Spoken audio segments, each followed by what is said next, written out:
ఉత్తరాంధ్ర ప్రాంతానికి ఒక చరిత్రాత్మకమైన దినం, చరిత్రాత్మకమైన కార్యక్రమం.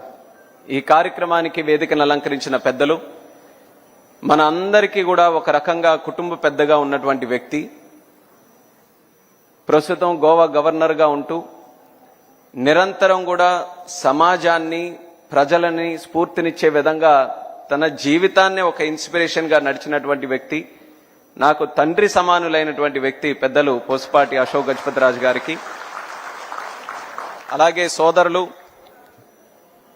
యువ నాయకత్వానికి ఒక ఆదర్శవంతమైనటువంటి నాయకత్వంతో ముందుకు నడిపిస్తున్నటువంటి రాష్ట్ర ఐటీ మరియు ఎడ్యుకేషన్ మినిస్టర్ వర్యులు సోదరులు లోకేష్ అన్న గారికి, అలాగే పెద్దలు, స్పీకర్, కుటుంబ సభ్యులందరూ కూడా, వేదిక మీద ఉన్నవారు అందరూ కూడా కుటుంబ సభ్యులే, అయ్యన్న పాత్రుడు గారు, స్థానిక శాసనసభ్యులు గంటా శ్రీనివాసరావు గారు, అలాగే ఈ యొక్క కార్యక్రమానికి ప్రత్యక్షంగా పరోక్షంగా వెనక ఉంటూ ఇది ఎట్టి పరిస్థితుల్లో జరగాలనే ఆలోచనతో ఎంతో సహకారం అందించినటువంటి శాసనసభ్యురాలు సోదరిమణి అదితి అశోక్ గజపతిరాజు గారు, అలాగే జిఎంఆర్ గ్రూప్ నుంచి రిప్రజెంటేషన్గా ఈరోజు వచ్చినటువంటి రాజు గారు, ఈ నా ముందున్నటువంటి నాయకులు, అధికారులు, అనధికారులు, ఉత్తరాంధ్ర ప్రాంతం నుంచి ఎంతో ఉత్సాహంగా ఇందులో పాల్గొంటున్నటువంటి నా సోదర సోదరిమణులందరికీ కూడా నా హృదయపూర్వకమైనటువంటి నమస్కారాలు తెలియజేసుకుంటున్నాను.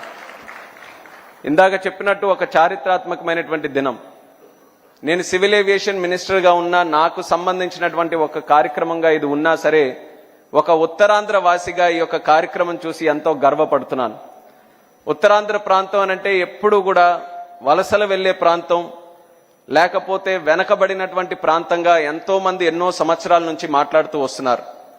కానీ ఈ 18 నెలలు మన రాష్ట్ర ముఖ్యమంత్రి వర్యులు చంద్రబాబు నాయుడు గారు, అలాగే మన ఐటీ శాఖ మంత్రి వర్యులు లోకేష్ అన్న గారు, వీళ్ళిద్దరూ కూడా ఈ ఉత్తరాంధ్ర మీద, ముఖ్యంగా విశాఖపట్నం మీద పెట్టినటువంటి దృష్టితో ఇప్పటి వరకు ఉన్నటువంటి ఉత్తరాంధ్ర వేరు, రేపు రాబోతున్నటువంటి ఉత్తరాంధ్ర వేరు అని ఒక జనరేషనల్ షిఫ్ట్ తీసుకొని వచ్చినటువంటి ఘనత ఈరోజు వాళ్ళిద్దరిది అన్నది ప్రత్యేకంగా తెలియజేసుకుంటున్నాను.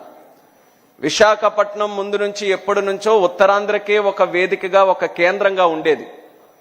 కానీ గత 18 నెలలుగా జరుగుతున్నటువంటి ఇక్కడ కార్యక్రమాలు చూస్తే ఈ విశాఖపట్నం గాని, ఉత్తరాంధ్ర గాని ప్రపంచానికే ఒక కేంద్రంగా రేపు తయారవ్వబోతుందన్నది సందర్భంగా తెలియజేస్తున్నాను. అందులో ఏవియేషన్ తాలూకా పాత్ర కూడా చాలా ప్రాముఖ్యత కలిగినటువంటిది. మీరు ఇప్పుడు చూస్తున్నారు, దేశంలో ఎక్కడికి వెళ్ళినా ఏవియేషన్ గురించి అందరూ మాట్లాడుకుంటున్నారు. ఒక రకంగా ఏవియేషన్ ఈరోజు అందరితో కూడా కనెక్ట్ అయి ఉన్నటువంటి సబ్జెక్టుగా మారింది.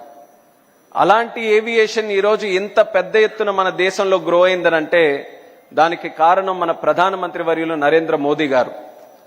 ఆయన 2014లో ప్రధానమంత్రి అయినప్పుడు ఈరోజు మనకి గోవా గవర్నర్గా ఉన్నటువంటి అశోక్ గజపతిరాజు గారు ఆ రోజు కేంద్ర మంత్రిగా ఉన్నారు.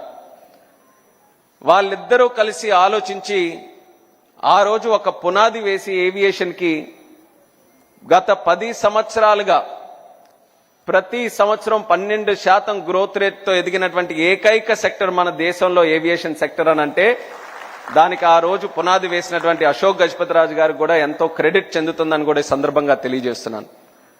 ఇప్పటికీ కూడా మా ఏవియేషన్ శాఖలో ఏదైనా ఒక మంచి కార్యక్రమం గురించి ఈరోజు కూడా చెప్పాలనంటే దాని పేజీలు, చరిత్ర తిరగరాసి చూస్తే అందులో అశోక్ గజపతిరాజు గారి తాలూకా పాత్ర స్పష్టంగా ఈ రోజు వరకు కూడా కనిపిస్తుంది. అంత గొప్ప ఆలోచనలతో ఆ రోజు పునాది వేసినందుకు ఇప్పుడు శ్రీనివాసరావు గారు చెప్పినట్టు ఏవియేషన్ ఏదో ఒక వర్గానికో, ఒక సెక్టర్కో, లేకపోతే ఒక ఎలీట్కో, ఒక లగ్జరీ ఐదులోగా లేకుండా ప్రతి ఒక్కరూ, ఒక సాధారణమైనటువంటి వ్యక్తి కూడా ఈరోజు ఏవియేషన్లో, ఎయిర్ క్రాఫ్ట్లో ప్రయాణించేటటువంటి స్థాయికి మన భారతదేశం ఈరోజు ఎదిగింది. ఇలాగే ఎదగబోతుంది కూడా. ఈరోజు సుమారు మన దేశంలో 800 ఎయిర్ క్రాఫ్ట్లు ఉన్నాయి.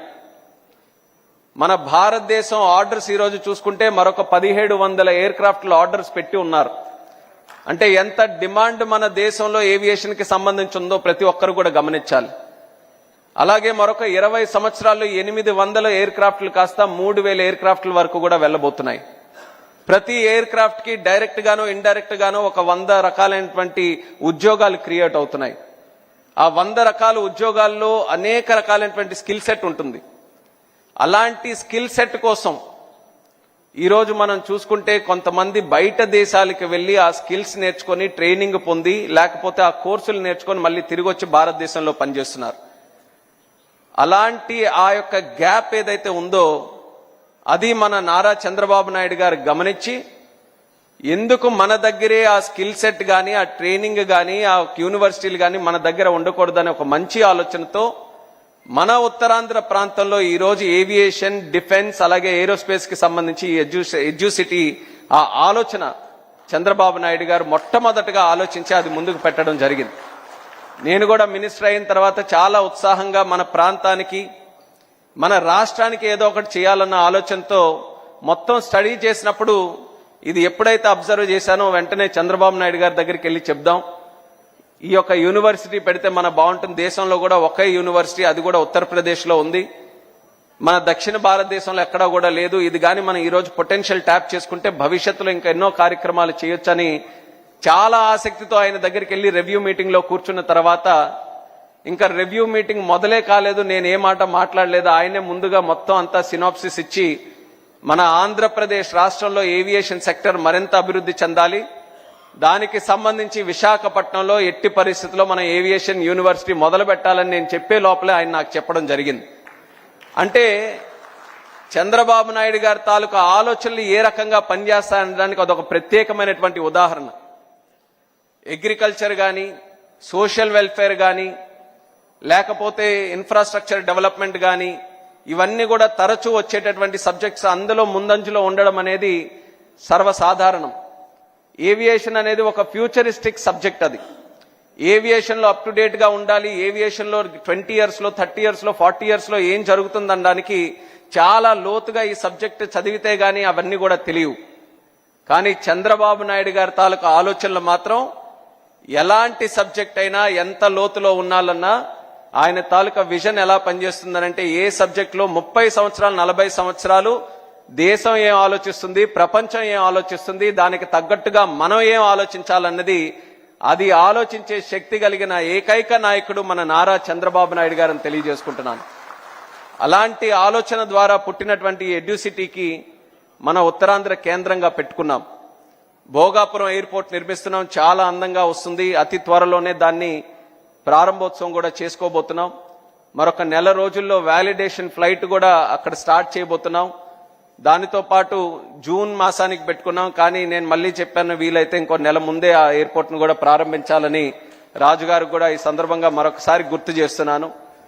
అలాగే దానితో పాటు ఒక ఎడ్యుకేషన్ కి సంబంధించి ఒక యూనివర్సిటీ ఏర్పాటు చేయాలని ముందు మనకున్న ఆలోచన.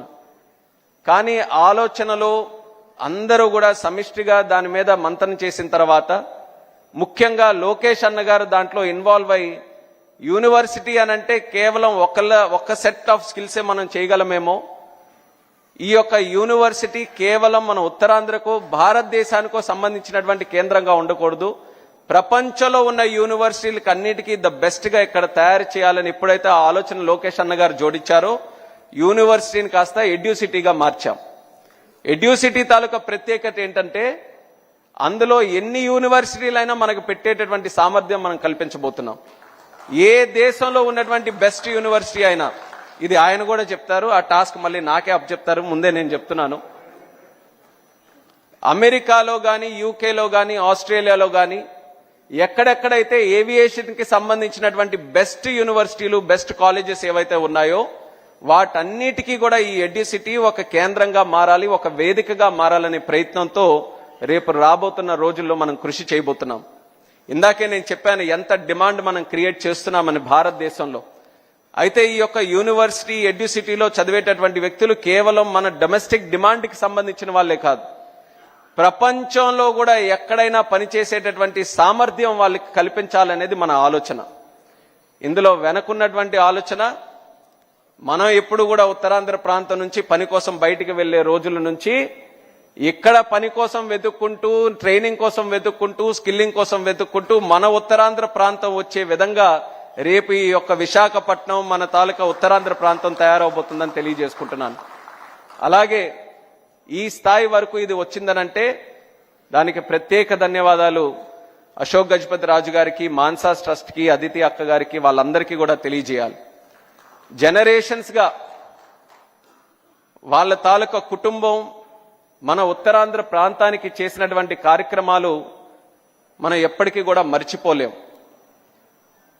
ఈరోజు ఉత్తరాంధ్రలో ఎన్ని కుటుంబాలు మన ఉమ్మడి 3 జిల్లాల్లో ఉన్నాయో ప్రతి ఒక్కరూ ప్రత్యక్షంగా కానీ పరోక్షంగా కానీ వాళ్ళ తాలూకా సహకారం పొందిన వాళ్ళే, వాళ్ళ ద్వారా ఇన్ఫ్లుయెన్స్ అయిన వాళ్ళే, వాళ్ళ ద్వారా ఎన్నో విషయాలు నేర్చుకొని జీవితంలో పైకి వచ్చినటువంటి వారే. ఇది వాస్తవమైనటువంటి విషయం.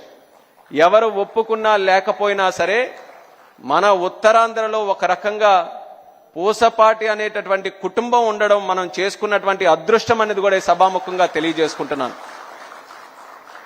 మనం రోజు దాని గురించి మాట్లాడకపోవచ్చు, మనం రోజు దాని గురించి ప్రత్యేకంగా అనుభవించకపోవచ్చు, కానీ ప్రతి కుటుంబంలో కూడా వాళ్ళ తాలూకా పాత్ర ప్రత్యేకంగా కనిపిస్తుంది. ఈ రోజుకి కూడా మీరు చూడండి, ప్రపంచంలో ఎన్నో రాజుల కుటుంబాలు ఉన్నాయి, ఈ రోజు వరకు కూడా ఉన్నాయి. కానీ ఇప్పటి వరకు కూడా వేరే ఆలోచన లేకుండా విద్య అనంటే కోట్ల రూపాయలు ఖర్చు పెట్టేటటువంటి భూమి మరొక ఆలోచన లేకుండా ముందుకు వచ్చి ఇస్తున్నారనంటే నిజంగా ఎంత గొప్పతనమో మనం అందరం కూడా ఆలోచించుకోవాలి. రాజుల తాలూకా గొప్పతనం, వాళ్ళ తాలూకా కీర్తి, ఎన్ని కోటలున్నాయి, ఎన్ని ఏనుగులున్నాయి, ఎన్ని బస్తాలున్నాయి, ఎన్ని ఆస్తులున్నాయి, ఎన్ని తరాల నుంచి పరిపాలన ఉందని చెప్పుకుంటారు. కానీ పూసపాటి గారి తాలూకా కుటుంబం గురించి ఎంత గొప్ప మనసున్నటువంటి కుటుంబంగా మనం అందరం కూడా చెప్పుకుంటాం. అటువంటి వారు ఎందులో కూడా వాళ్ళ తాలూకా సహకారం అందించి ఫ్యూచర్ జనరేషన్స్ కి ఎంతో ఉపయోగపడేటటువంటి యొక్క ఏవియేషన్ ఎడ్యుసిటీకి సుమారు 136 ఎకరాలు ఇవ్వడం అనేది ఉత్తరాంధ్ర ప్రాంతం అందరి తరపున కూడా ప్రత్యేకంగా మనస్ఫూర్తిగా మా తాలూకా ధన్యవాదాలు ఆయనకి తెలియజేసుకుంటున్నాను.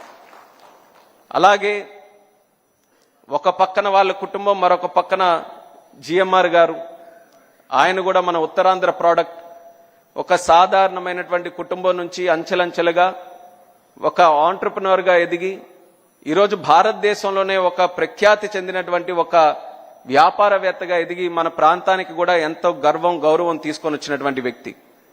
ఈ 2 బ్రాండ్స్ కూడా కలిసి మాన్సాస్ అలాగే జిఎంఆర్ ఇద్దరు కూడా ఎంతో విలువలకి, ఆ హ్యూమన్ టచ్కి, వీటన్నిటికీ కూడా చాలా ప్రాధాన్యత ఇచ్చినటువంటి బ్రాండ్స్ ఈ 2 కూడా. అలాంటివి తిరిగి మన ప్రాంతంలో ఇంత గొప్ప ఇన్స్టిట్యూషన్ ఏర్పాటు చేయడానికి ఇద్దరు తాలూకా కలయిక మన ప్రాంతానికి ఇంకా మరింత శక్తినిచ్చే విధంగా ఈ యొక్క ప్రాజెక్టు కూడా భవిష్యత్తులో రాబోతుంది. మరి వాళ్ళిద్దరికీ కూడా ప్రత్యేకమైనటువంటి ధన్యవాదాలు మరొకసారి వేదిక ద్వారా తెలియజేసుకుంటున్నాను. ఇది ప్రారంభం మాత్రమే, ఇంకా మనం చేయాల్సింది, మనం చూడాల్సినటువంటిది చాలా ఉంది. అంచెలంచెలుగా రాజుగారికి కానీ మాకు కూడా ఒక రకంగా ఇదేంటంటే అన్న వచ్చింది మాట్లాడిన తర్వాత మాకు టైం లైన్ ఏమిస్తాడనేది మేము ఇద్దరం కూడా ఆలోచించుకుంటున్నాం. 6 నెలల 1 సంవత్సరం అయ్యేదనేది, కానీ అన్న ఏ టైం లైన్ ఇచ్చినా ఛాలెంజ్గా తీసుకొని చేస్తామని కూడా నా తరపున ఈ సందర్భంగా తెలియజేసుకుంటున్నాను. ఇందులో మన ప్రాంతానికి ఖచ్చితంగా ఈ యొక్క హబ్ రావాల్సినటువంటి అవసరం కూడా మనకెంతో ఉంది. దేశం, ప్రపంచంలో ఏవియేషన్ తాలూకా సబ్జెక్టు మీద రేపు రాబోతున్నటువంటి టెక్నాలజీస్, ఎన్నో రీసెర్చ్, ఎంతో ఇన్నోవేషన్ కూడా ఇందులో జరుగుతుంది. ఆ సబ్జెక్టు మీద మనకి స్కిల్ సెట్ కావాలి. మనం ఇన్ఫ్రాస్ట్రక్చర్ గ్రో చేస్తున్నాం. లాస్ట్ 10 yearsలో 74 నుంచి సుమారు 164 ఎయిర్పోర్ట్స్ మనం దేశంలో క్రియేట్ చేసుకున్నాం. మరొక 200 ఎయిర్పోర్ట్స్ నెక్స్ట్ 20-25 yearsలో క్రియేట్ చేయాలన్న ఆలోచనతో ఉన్నాం. ఉన్న ఎయిర్పోర్ట్ని మనం ఎక్స్పాండ్ చేస్తున్నాం. ఎయిర్ క్రాఫ్ట్ ఫ్లీట్ని మనం పెంచుతున్నాం. ఏవియేషన్కి సంబంధించినటువంటి అనేక వెక్టర్స్లో మనం అన్ని గ్రోత్ ఈరోజు ఇచ్చేస్తున్నాం. ఇంత ఇన్ఫ్రాస్ట్రక్చర్ క్రియేట్ చేసిన తర్వాత అవసరమైనటువంటిది ఏంటంటే స్కిల్ ఉన్నటువంటి జనాభా కావాలి, అందులో పనిచేసే వ్యక్తులు కావాలి. అది జరగాలనంటే అంత కెపాసిటీతో మనం ట్రైనింగ్ చేయించుకోవాలి. ఈరోజు మినిస్టర్గా వాస్తవంగా చెప్తున్నాను, ట్రైనింగ్ కెపాసిటీ ఇంకా మెరుగుపడాల్సినటువంటి అవసరం మన దేశంలో ఉంది. ఈరోజు ఆంధ్రప్రదేశ్ రాష్ట్రం అది లీడ్ తీసుకొని ఈ యొక్క కేంద్రం పెట్టడం వల్ల ఈ రోజు ఉన్నటువంటి డిమాండే కాకుండా రేపు రాబోతున్నటువంటి డిమాండ్కి కూడా అడ్రస్ చేయడానికి ఇది చాలా చక్కగా ఉపయోగపడుతుందని నేను కూడా నమ్ముతున్నాను. అందరం కూడా కలిసికట్టుగా ఇది ప్రపంచంలోనే ఒక ఉన్నతమైనటువంటి ఒక ఏవియేషన్కి సంబంధించిన ఎడ్యూసిటీగా తయారు చేయడానికి మేమందరం కూడా దీనికి సంబంధించి కృషి చేస్తామని తెలియజేసుకుంటూ, ఈరోజు పార్లమెంట్ ఉన్నా సరే ఇది ఒక గొప్ప కార్యక్రమం. ఇది ఎట్టి పరిస్థితుల్లో దీన్ని అటెండ్ అవ్వాలని కొంత సమయం తీసుకొని ఈరోజు ఇక్కడికి వచ్చి ఇది అటెండ్ అవుతున్నాను. ఇది అయిన వెంటనే మళ్ళీ పార్లమెంట్కి కూడా వెళ్ళి అటెండ్ అవ్వాలి. కానీ ఇది ఎప్పటికైనా సరే ఒక ఉత్తరాంధ్రలో ఒక ప్రముఖమైనటువంటి ఆర్గనైజేషన్గా, ఒక సంస్థగా ఖచ్చితంగా ఇది ఉండిపోతుంది. ఆ నమ్మకంతో అందరూ కూడా దీనికి సంబంధించి ఏ అవకాశం ఉన్నా అందరూ కూడా అసోసియేట్ అయి మీ తాలూకా ఆశీస్సులు, మీ తాలూకా సహకారం ఎల్లప్పుడూ కూడా ఈ ఎడ్యూసిటీకి అందించాలని మరొకసారి ఈ సందర్భంగా కోరుకుంటూ, అందరూ కూడా ఇందులో విచ్చేసి పాల్గొన్నందుకు ప్రత్యేక ధన్యవాదాలు తెలియజేస్తూ మీ అందరి దగ్గర సెలవు తీసుకుంటున్నాను. Thank you.